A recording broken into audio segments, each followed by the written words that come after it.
Hi everybody, welcome to our second video in our cybersecurity awareness series. Today we are going to be talking about phishing emails, right? So out of the 160 billion or so emails that are sent in a year, about 67 billion of those are spam emails. So a big percentage of the emails that we potentially see every day, we know to be spam emails.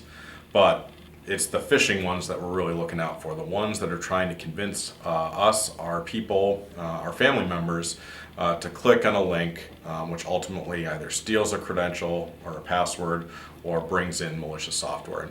And most are trying to get you to click on that link.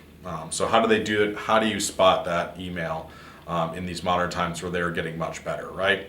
5 years ago, you could kind of read through the broken English. You could spot that this probably wasn't legitimate. They were sending it from Yahoo accounts, and you could kind of figure it out. And now they're getting much, much more sophisticated. So first and foremost is, just be aware of the emails that you are getting. Were you expecting that email? Is it something that is trying to make something urgent that isn't urgent?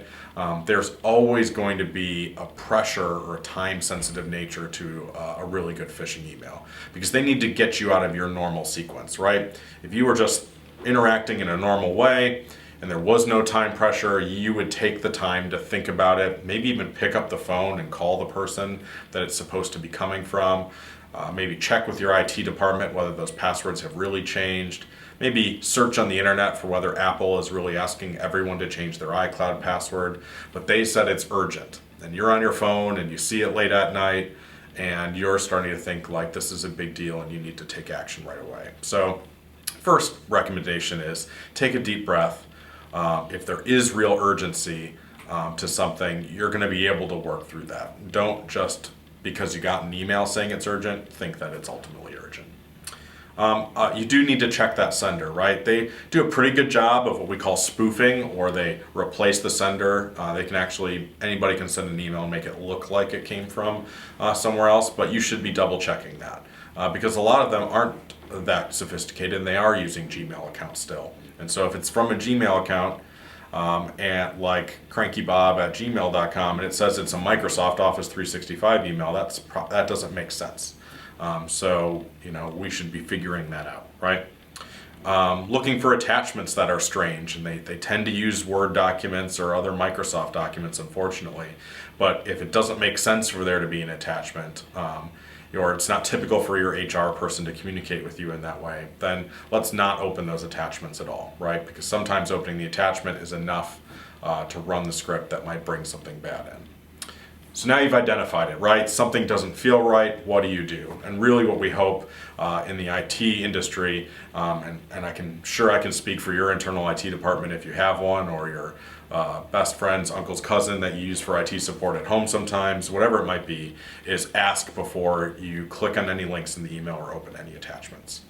The next question I get all the time is, I've figured out this is a spam email or phishing, and I've opened the email, am I compromised? And that answer is no. So just looking at the email, don't worry about it. You haven't done anything wrong. So if you just looked at it, identified it, and threw it into the trash of your inbox, then you are fine. It's only if you caught yourself clicking on a link, even one you thought was okay, even one that's just in the footer and it looks like it was just sending you to Google's homepage or to Office 365's login page. Unfortunately, they are able to trick and mask those pages you get to and make them look like the normal ones, but they actually are doing bad things. So you do need to come forward, tell your IT team, at least change your password if this is you at home personally, right away, if you've clicked on any of the links or opened any of the attachments. Other than that, you've spotted the phishing attempt and you didn't get tricked. Maybe forward the email on to your IT department to let them know that stuff like this is going on, but don't forward it to all your friends and say, here's a great phishing email that I just found, right? But your IT team is ready for it, but you make sure you just delete that email.